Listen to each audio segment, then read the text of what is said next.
दोस्तों, एक लड़की तलाक के 5 साल बाद एक अफसर बन जाती है और अफसर बनती है तो गाड़ी से अपनी ऑफिस में जाती थी, गाड़ी से बाहर आती थी। उसके मुंशी और कर्मचारी काम करते थे और वो तहसील में एसडीएम पद पर तैनात थी। दोस्तों, जब कभी नाश्ता हुआ करता था तो बाहर से नाश्ता आया करता था दोपहर के समय लंच में। लेकिन वहां एक लड़का तहसील के गेट पर ही पानी पूरी गोलगप्पे का ठेला लगाता था। उसके वो गोलगप्पे मशहूर थे। लोग अगर तहसील में काम कराने आते थे तो वहां एक बार अवश्य खाकर जाते थे और दूर दूर से लोग गाड़ियों में आते थे, पैक करवाते थे। दोस्तों, इतना फेमस था। लेकिन जो एसडीएम थी उसके गोलगप्पे इतने पसंद करती थी कि कभी कभी 200-200 रुपए के पैक करवा के अपने घर ले जाती थी। दोस्तों, ऐसा ही नहीं, कभी अपने चपरासी से, कभी किसी से मंगवाती थी। एक दिन जब कोई नहीं था, गाड़ी खुद ड्राइवर करके ला रही थी, तो उन्हें मन चला तो उसी के बराबर जब गाड़ी लगाई और गाड़ी लगाने के बाद और उसने 200 रुपए की पानी पूरी गोलगप्पे पैक करवा लिए। लेकिन वो मास्क लगाए थी, वो लड़का भी मास्क लगाया था और पहचान नहीं पाया। लेकिन वो लड़का कोई और नहीं होता, जो महिला एसडीएम होती है जिस तहसील में, उसी के पास वो लड़का जो था उसका पति था और वही गोलगप्पे बेचता था। ये कहानी यूपी मुगल सराय की है। दोस्तों, ये लड़की जो डिस्ट्रिक्ट बनारस में जो जिला बनारस पड़ता है उसमें मुगल सराय पड़ती है, वहां की ये कहानी है। दोस्तों, थोड़ा समय निकाल करके हमारे इस वीडियो को अवश्य देखिए और सुनिए, कितनी रोमांटिक कहानी है। काश एक पत्नी ने अपने पति के साथ जो किया, ऐसी पत्नी होना चाहिए जो पति का साथ दे। वो महादेवी, देवी से भी बढ़ के होती है। पत्नी एक घर की लक्ष्मी होती है। एसडीएम होते हुए भी अपने पति को उसने किस प्रकार से अपनाया और उसे किस प्रकार से अपने पास रखा। थोड़ा समय निकाल करके बने रहिए। अगर हमारे चैनल पर नए हैं तो चैनल को सब्सक्राइब करें, वीडियो को लाइक करें ताकि हमारा हौसला बढ़ता रहे और आपके लिए हम कहानी पारिवारिक लेकर के आते रहे।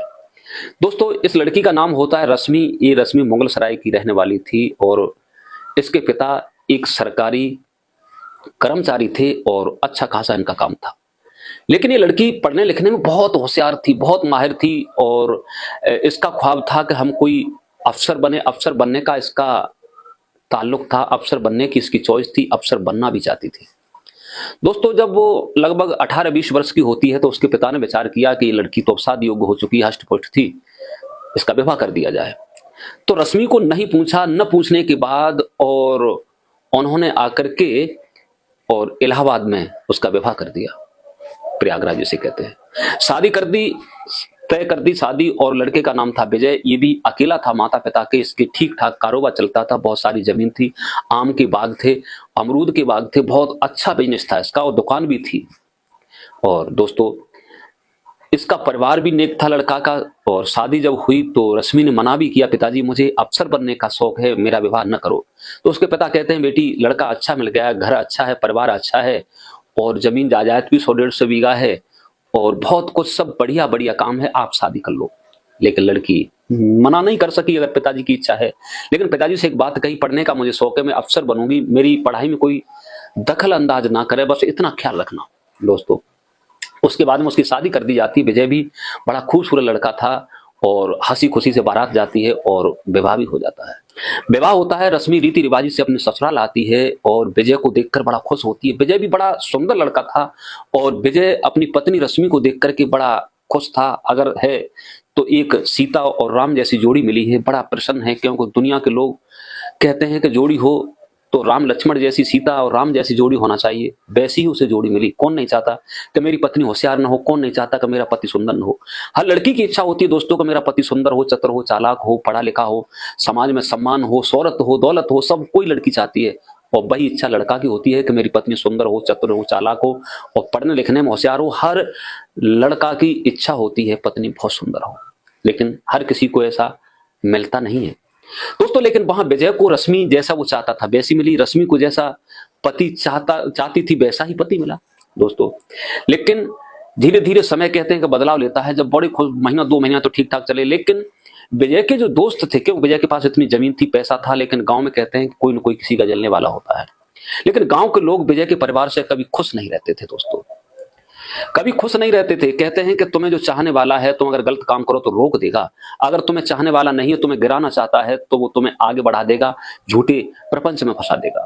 तो विजय के साथी जो लड़का थे कहने लगे दोस्त तेरी शादी होकर के आई है, तू खर्चा पानी नहीं करता है, सब लोग ड्रिंकिंग कराते हैं, एंजॉय कभी पार्टी छोटी देते हैं, लेकिन तेने तो कुछ किया ही नहीं। विजय कहता है भैया ऐसी कोई बात नहीं है, मैं तो पीता खाता नहीं हूं, अगर तुम्हें करनी है तो 100 200 500 रुपए ले जाओ, अपने एंजॉय करना, खाना पीना। बोले यार तेरे बगैर मजा नहीं आता। दोस्तों ऐसा होता है। तो लड़के उसे ले जाते हैं, पहले ठंडा देते हैं, ठंडा के बाद कहते हैं दोस्त थोड़ी सी बियर ले लो। थोड़ी बियर लेने के बाद वो एक घूंट डालता है, फिर एक गिलास पीता है, फिर पूरी बोतल या कैन कहते हैं उसे पीने लगता है। यहां तक विजय की लत लग जाती है। जब उसकी पत्नी रश्मि को मालूम पड़ा तो अपने पति को समझाया, कहा आप क्या कर रहे हो, शादी होकर के आई, आपका नाम है, आपका नाम रोशन है, दुनिया के लोग आप में गिराना चाहते हैं, ये शराब का काम बिल्कुल ठीक नहीं है, लेकिन ऐसा नहीं होता है, ऐसा नहीं करते तुम जैसा करने जा रहे हो। दोस्तों विजय की समझ में उसकी पत्नी की एक बात नहीं आती है, कोई बात नहीं समझ में आती। समझ में जब बात नहीं आती है तो उसका काम रोजाना यही बन गया कि शराब पीना। अब तो वो अय्याशी भी करने लगा, होटलों में जाता है, बहुत पैसा खर्च करता है, यहां तक हुआ कि सब पैसा ही बर्बाद कर दिया। पत्नी ने जब मना किया, रश्मि ने कहा मुझे अफसर बनने का शौक है, मुझे अफसर बनाइए, लेकिन जब उसने मना किया तो उस रश्मि की भी मारपीट कर दी। दोस्तों रश्मि को इतना मारा पीटा कि वो बहुत तंग आ गई। जब अपनी जिंदगी में तंग आ जाता है कोई भी सही, तो उसने अपने माई को फोन कर दिया। रश्मि ने अपने पिता को फोन किया और कहा पिताजी अब इस घर में रहना उचित नहीं है, मुझे यहां से ले चलो।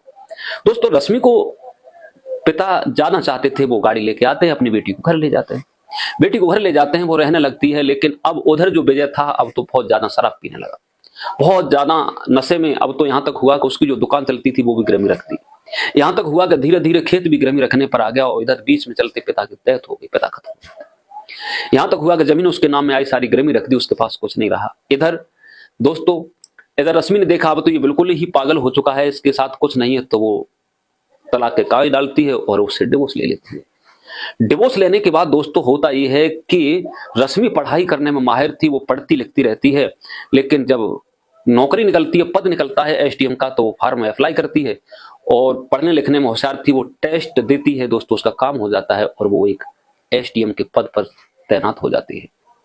दोस्तों एसडीएम के पद पर तैनात हो जाती है और कुछ समय के लिए कहीं गोरखपुर है तो कहीं बलिया है, कहीं कहीं अपने करती रहती है। इधर विजय बिल्कुल बर्बाद हो चुका था, उसके पास कुछ नहीं रहा, ना ही खाने के लिए ना पीने के लिए, पिता खत्म हो गए, माँ अकेली बूढ़ी रह जाती है, अब कोई नहीं रहा। अब अकेला यहां तक करे तो करे क्या, जब कुछ नहीं रहा तो वो हर जगह छोड़ने के बाद उसका दोस्त एक कानपुर पानी पूरी का काम करता था, गोलगप्पे का काम करता था, और वो वहीं चला आता है। उसके दोस्त कहता है यार तू यहाँ आ जा, तेरी हर व्यवस्था समस्या सॉल्व हो जाएगी, थोड़ी मेहनत करनी पड़ेगी, तू बिगड़ चुका है, बन भी जाएगा। तो वो वहां पहुंच जाता है, तो उसके साथ कुछ समय व्यतीत करता है और वो सारा काम गोलगप्पे का सिखा देता है। तो विजय को वो जगह भी दिलवाता है, तहसील के किनारे जगह दे देता है। जगह देने के बाद जो पैसा लगता था नगर पालिका को, वो पैसा देता था और वहीं अपना धंधा करने लगता है।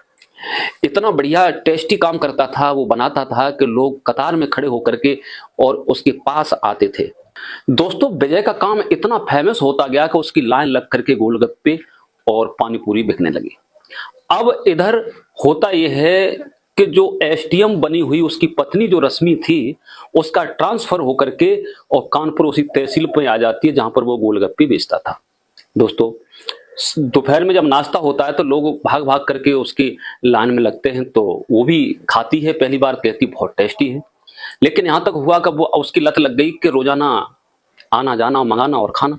इसके बाद में दोस्तों एक दिन उसने विचार किया कि मेरे पास कोई है नहीं और पानी पूरी खाने की इच्छा है, तो शाम को जब जाती है तो गाड़ी वहीं से निकालती है।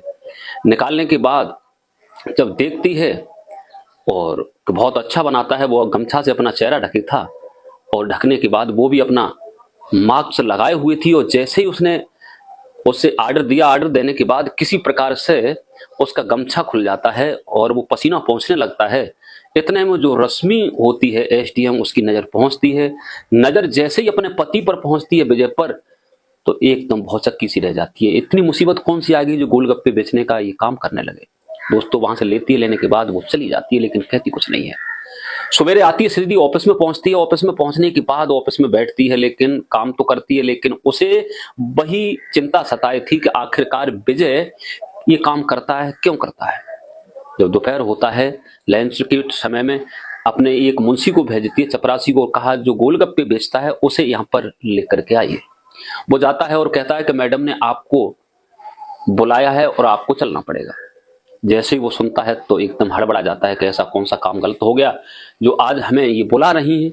दोस्तों, जाता है, जाने के बाद हाथ जोड़ता है, हाथ जोड़ने के बाद कहता है कि साहब मैंने कोई गलत काम नहीं किया है, मुझे ऐसा कोई दंड मत देना, जो मेरी आर्थिक स्थिति बहुत गड़बड़ है, जो कि मैं एक गरीब हूं, अपना काम चलाता हूं और मेरी बहुत बड़ी मजबूरी है। लेकिन वो एसडीएम जो होती है वो बैठने के लिए कहती है, बैठो, घबराओ नहीं। बैठ जाती, सबको बाहर कर देती है। अपना जब मार्क्स हटाती है और जैसे ही मार्क्स हटाती है और विजय जैसे ही देखता है तो एकदम सन्न रह जाता है, कुछ बोल ही नहीं पाता। और वो कहता है, आप? बोले, हाँ मैं तो ठीक हूं, लेकिन आपको कौन सी मुसीबत आ गई? पूछती है कि आपको कौन सी मुसीबत आ गई जो गोलगप्पे बेचने का आपने काम किया? घर पे तो माता पिता ठीक है। वो कहता है कि पिताजी तो गुजर चुके हैं, माँ अकेली रह गई हैं, उनकी सेवा होती, जैसे भी जो भी था, दुकान भी हमारी गिरवी रखी है, खेत लोगों ने हड़प लिया है, मेरे पास अब कुछ नहीं रहा, सब दबंग हैं गांव के लोग, और हमने बहुत बड़ी भूल की जो आपको पहचान नहीं पाया। तुम्हें मालूम है सब लोग जलते थे, हमारे जो दोस्त थे उन्होंने हमें नीचा दिखाया, मुझे शराब पिलाना सिखाया, लेकिन अब मैंने बिल्कुल सब कुछ छोड़ दिया है और अपनी सादा जिंदगी गुजार रहा हूं। तो जो एसडीएम, उसकी पत्नी रश्मि होती है, कहती है कि मैंने पहले ही मना किया था, तो मैं पहले समझाया था कि दारू वारू मत पियो, दारू ये पतन कर देती है। इंसान के पास चार चीजें होती हैं, वो चारों ही बर्बाद हो जाती है। पहले समाज में सम्मान होता है दोस्तों, एक जेब में पैसा होता है दूसरा, और तीसरा शरीर में ताकत होती है, तीनों ही नष्ट हो जाते हैं शराब पीने वाले के। ये निश्चय बात है दोस्तों। एक समाज का सम्मान चला जाता है, वो सड़प्पा है, उसकी बात का कोई वजूद नहीं है।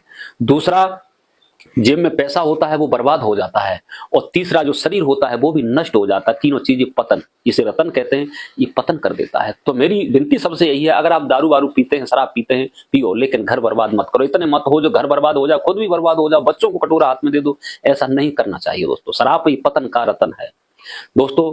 जब बार बार कहा तो कहने लगा, हमसे बहुत ही भूल हो गई। रश्मि कहती है, खेती थी, सब बोले, सब लोगों ने छीन ली, किसी ने कुछ किया, लेकिन बैनामा किसी के नहीं। तो रश्मि जो होती है कहती, आप चिंता मत करो, सारी खेती आपकी वापस आ जाएगी, आप घर पे जाइए, ये काम छोड़ दो, मुझे शर्म आती, पैसे की आवश्यकता है तो हम पैसे देंगे। वो किसी और को काम सौंप देता है। रश्मि 2 लाख रुपए उसके खाते में ट्रांसफर करती है और कहती है कि आपको शराब पीते मैंने देख लिया तो आपको जेल की सलाह दूंगा, आप घर जाइए, आपकी खेती बाकायदा लौट करके आएगी, दुकान भी लौट करके आएगी, जिसका कर्ज है वो कर्ज तो देना पड़ेगा। दोस्तों, वो वहीं से फोन करती है। फोन करने के बाद जो वहां के एसडीएम होते हैं तहसील के, जहां वो मुगल सराय में थे, और वहां कहा ऐसे ऐसे काम है, तो वो सारा फोर्स लेकर जाते हैं। जिसकी जमीन थी जितनी, विजय की सारी जमीन को निकलवाया जाता है। लोग दबाए थे, दबाने के बाद उसे बाइज्जत सब काम दिया जाता है, और इधर दुकान भी उसकी वापस हो जाती है जो कर्जे में रखी थी। इसके बाद में वो फोन करता रहता था अपनी पत्नी से, क्योंकि वो एसडीएम थी। गांव के लोग कहते थे, पता नहीं इसके पास कितनी बड़ी पावर है, सब लोग इसके यहाँ हाजिरी देते हैं, इतना बड़ा पावर कहां से आया। सब लोग उसे सलाम करने लगे फिर की तरह से, लेकिन वो अब किसी पे विश्वास नहीं करता है। सुबह से शाम तक अपनी पत्नी से ही बात करता रहता था, मैसेज पर शाम को घंटों बात करता था। लेकिन कुछ समय के बाद रश्मि से कहता है कि अब आप घर पे एक बार जरूर आइएगा। बोले, आएंगे, समय लगेगा। थोड़े समय के बाद अपने पिता को फोन करती है और कहती है, पिताजी, विजय दोबारा हमसे गिड़गिड़ा रहा है, दोबारा हमें बुलाना चाहता है, क्या कर सकते हैं? बोले, बेटी अगर बुला रहा है, आखिर वो जमीन बा रहा है, 150-200 बीघा जमीन है, दुकान है, सब कुछ है उसका, अगर आप साथ दोगी तो कोई बात नहीं है। तो अपने पिता की इजाजत ले लेती है। इसके बाद में विजय को बुला करके एक मंदिर में जाकर के दोबारा पुनः फिर से अपनी जीवन जीने की जिंदगी गुजार शुरू कर लेते हैं, और वहां विवाह करते हैं। दोबारा विवाह करने के बाद हंसी खुशी से पति पत्नी अपने घर पे आकर के रहने लगते हैं, और वो अपना जॉब करती है और वो अपनी खेती बाड़ी देखता है, उसके साथ रहता है। बड़ी प्यार से पति पत्नी दोनों ही पुनः अपना नए तरीका से जिंदगी जीना शुरू करते हैं। दोस्तों, हमारी कहानी कैसी लगी कमेंट करके अवश्य बताइए, क्योंकि आपका एक कमेंट हमारा हौसला बढ़ाता है। अच्छी अच्छी कमेंट आप करते हैं, हमें बड़ी खुशी होती है। और दोस्तों, कहानी कोई भी हो, पारिवारिक कहानी कैसी भी सुनिए, कहानी में एक मोड़ होता है, क्योंकि आजकल ज्यादा बिगड़ा बनी हो रही है। लड़की अपने गुरूर में रहती है, लड़का अपने गुरूर में रहता है, वहां पतन हो जाता है, घर बर्बाद हो जाते हैं, विनाश हो जाता है। ऐसा नहीं होना चाहिए दोस्तों। घर परिवार, घर की जो औरत होती है, पत्नी होती है, लक्ष्मी होती है, और पति एक देवता होता है। अगर जहां दोनों एक जैसे हैं, वो परिवार बहुत स्वतंत्र होता है, बहुत अच्छा परिवार चलता है। और घर होता है स्त्रियों के हाथ में। पुरुष घर को कभी संभाल नहीं सकता, पुरुष कभी कुछ कर नहीं सकता। बगैर स्त्री के घर बर्बाद होता है। आपने देखा है, स्त्री कड़ कड़ जोड़ करके अपने पति को रईस बना देती है। और अगर कुलच्छड़ी घर में आ जाए तो एक एक कड़ कड़ निकाल निकाल कर बर्बाद कर देती है, घर का विनाश हो जाता है।